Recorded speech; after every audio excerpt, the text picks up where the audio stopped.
इनका जो ice cream business है उसका जीसीसी जो उनका दुनिया का उनके लिए सबसे बड़ा जीसीसी है वो पूना में लोकेट करने का उन्होंने निर्णय किया हुआ है और पूना में हमारे साथ उन्होंने इसका आज एमओयू भी किया और इसके आने से जीसीसी की जो इकोसिस्टम है उसको एक बहुत बड़ा बूस्ट पूना के अंदर मिलने वाला है।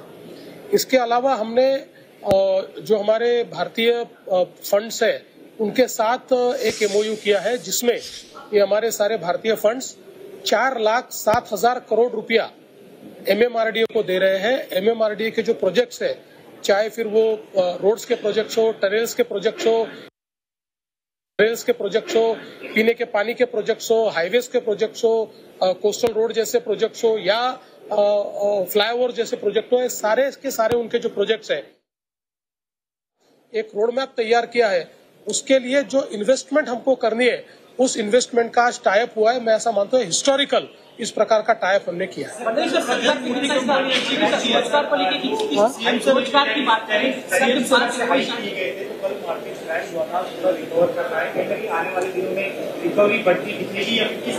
मुझे ऐसा लगता है कि रिकवरी बढ़ती दिखेगी क्योंकि अब हम लोग टैरिफ का जिस समय अवलोकन कर रहे हैं महाराष्ट्र की दृष्टि से भी कर रहे हैं तो कुछ क्षेत्रों में वो टैरिफ हमें हिट करेंगे लेकिन ओवरऑल इन टैरिफ के कारण एक बिजनेस अपॉर्चुनिटी भी हमारे लिए तैयार हो रही है और हम लोग प्रयास कर रहे हैं कि उस बिजनेस अपॉर्चुनिटी को हम लोग असेस करके उस दिशा में आगे बढ़े और मुझे लगता है कि ओवरऑल अगर हम इसका इफेक्ट देखें तो मॉडरेट इफेक्ट होगा ऐसा इनिशियली तो हमको लग रहा है, इसीलिए मार्केट धीरे धीरे सुधर रहे हैं।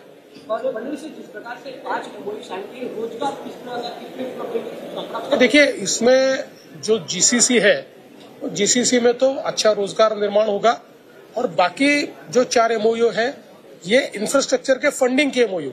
तो इंफ्रास्ट्रक्चर में जब पैसा लगता है तो उससे सबसे ज्यादा रोजगार तैयार होता है तो बड़े पैमाने पर रोजगार का निर्माण होगा।